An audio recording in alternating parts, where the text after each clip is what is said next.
Ada yang mengatakan begini, Har, kamu tahu, Republik ini baru akan baik kalau yang memerintah adalah orang yang berpikir setengah nabi. Yang korup ini kan adalah orang-orang yang ada dalam pemerintahan, yang sudah punya duit banyak. Dan kalau mana orang miskin, mana tukang beca, mana bisa korupsi. Dan juga habits kita bahwa kita ini rakyat feodalistik dan kolonialistik. Memang iya, kita masih seperti itu. Lihat aja di berbagai tempat cara bergaul kita masih feodalistis kok. Kita baru bisa menjadi demokratis kalau penghasilan rakyat kita 14 juta per bulan. Kapan pidato pertama sampai berkali-kali Prabowo selalu mengatakan kita adalah yang berdaulat adalah rakyat. Kita memerintah karena rakyat. Ya memang benar. Tidak ada yang menyangkal hal itu. Tapi realitasnya nanti selama ini yang mendapatkan yang enak-enak bukan rakyat. Yang memerintah yang mendapatkan. Jangan berani mengatakan sesuatu tetapi kejujurannya nggak ada.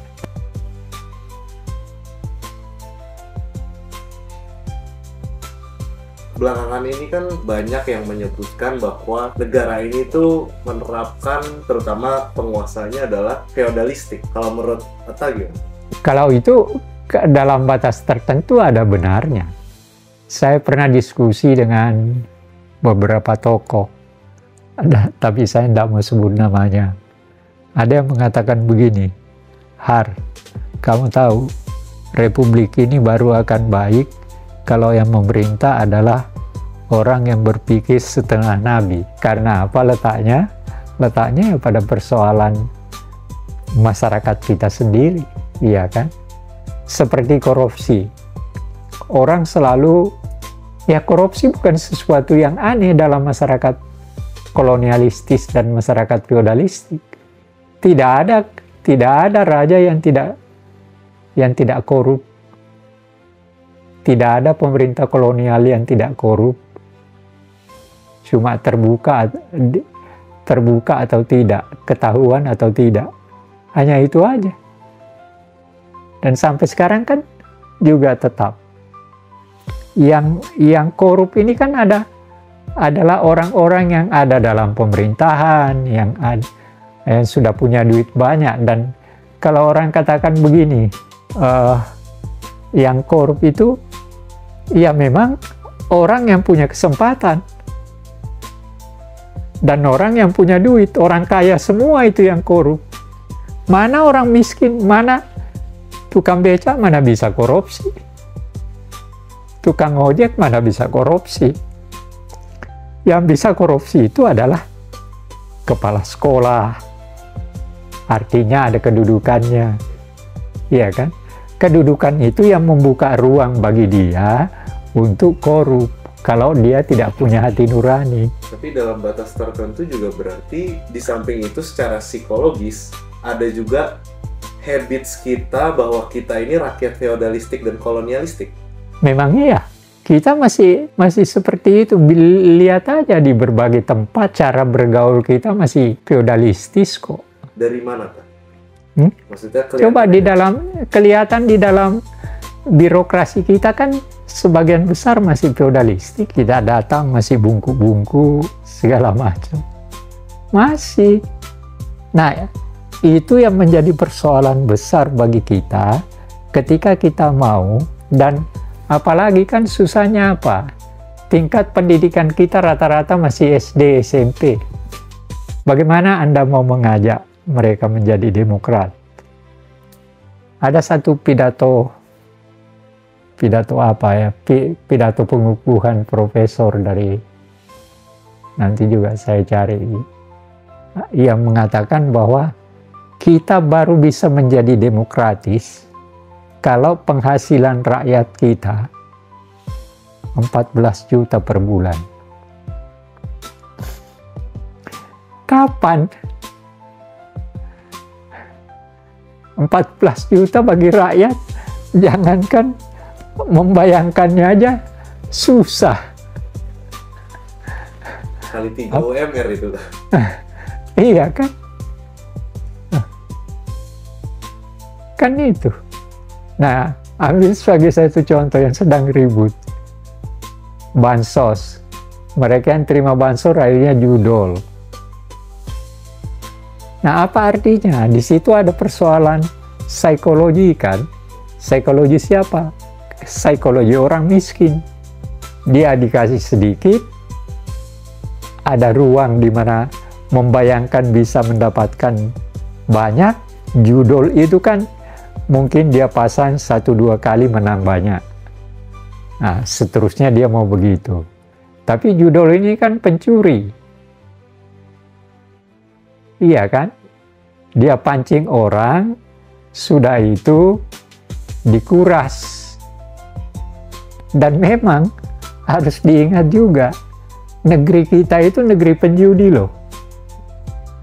Di desa-desa, coba bayangkan di Bali kemarin ada, di Medan ada yang dikejar karena menyambung ayam dan sebagainya.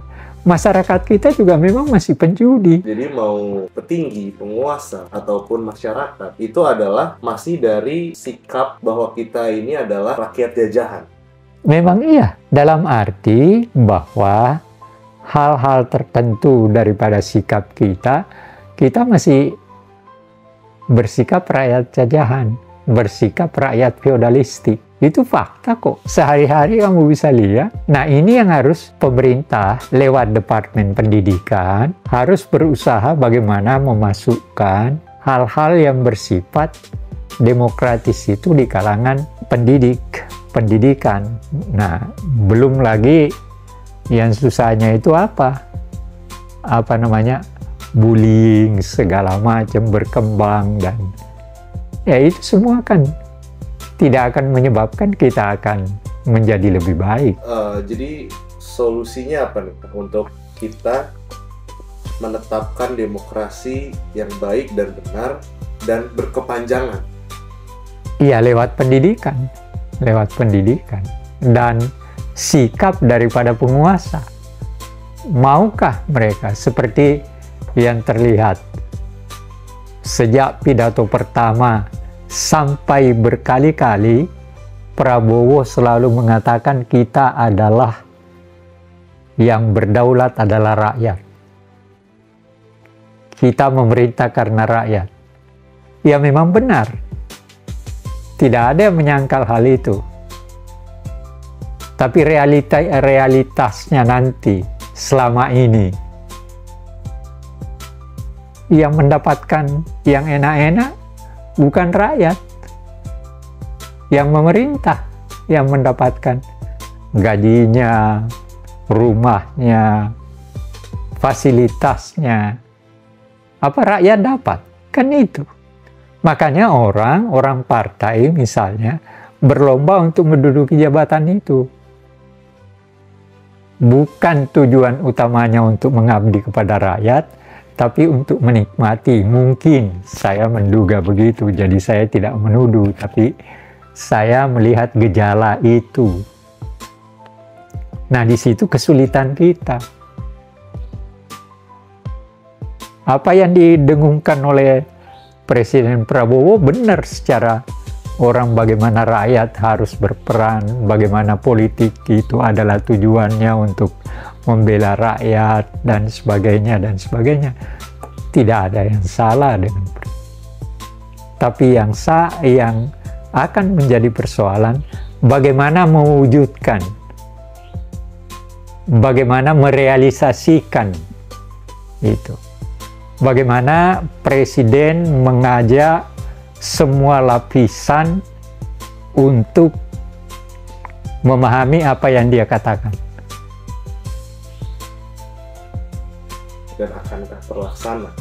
Nah, itu persoalannya kan. Nah, ambil sebagai contoh. Kalau saya, maka saya akan meminta kepada Menteri Pendidikan untuk mengumpulkan kepala sekolah untuk memberitahu bagaimana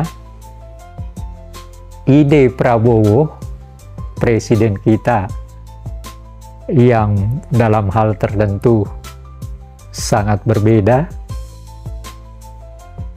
dan memberitahu kepada guru bagaimana seharusnya mereka mendidik anak-anak itu untuk menjadi manusia merdeka, dan manusia demokratis.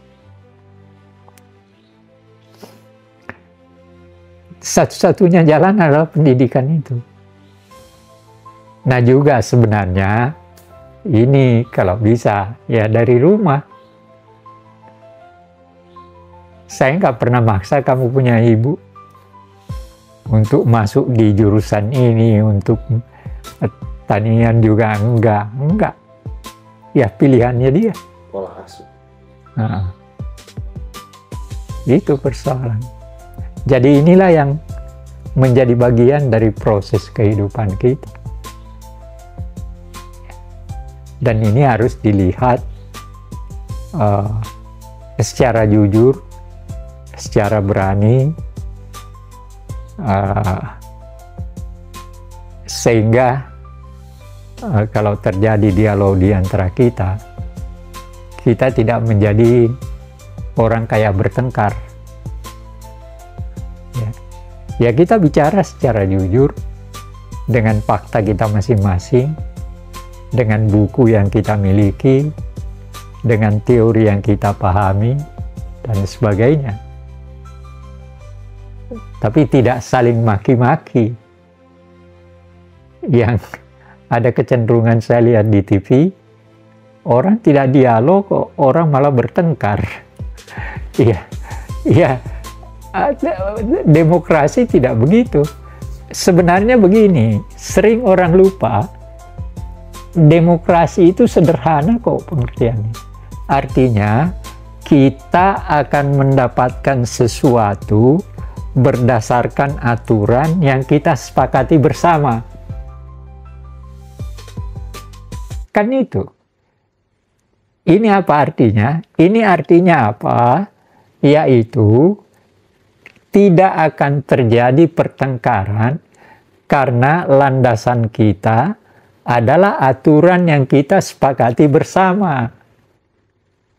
Itu demokrasi. Ya pemilu misalnya. Makanya bagi saya ketika bertengkar tentang pemilu, ketika orang bertengkar dalam pemilu, ya salah. Berdialog iya, tapi bertengkar tidak. Karena apa? Aturannya ada. Itulah demokrasi. Dan aturan itu dibuat secara bersama. Secara demokratis oleh lembaga yang memang diberi tugas. DPR misalnya. Memang tugasnya adalah membuat undang-undang. Nah, ketika undang-undang itu sudah berlaku, maka kita harus berpegang pada undang-undang itu. Tidak boleh di luar itu. Itu yang namanya demokratis. Pegangan kita dalam bernegara, berbangsa, mengatur diri kita sebagai bangsa merdeka dan yang mendirikan negara merdeka, ya undang-undang dasar. Jadi kalau kita tidak jalankan undang-undang dasar, itu artinya melanggar aturan. Undang-undang dasar itu dibikin atas dasar bersama. Dan disepakati bahwa beginilah negara kita akan diatur. Terakhir itu memang yang laporan PISA 2019. Kalau Indonesia tuh peringkat 3 terakhir di laporan PISA bahwa kita negara yang berpendidikan, 3 terakhir. Ya memang iya. Itu tadi kesulitan kita masih berproses menjadi demokratis ini karena tingkat pendidikan masyarakat kita masih berkisar antara SD dan SMP. Memang begitu. Nah, di balik itu juga penghasilan ekonominya. Ya seperti dikatakan oleh seorang profesor, kita baru bisa demokratis kalau penghasilan dari rakyat kita 14 juta per bulan. Ya memang benar.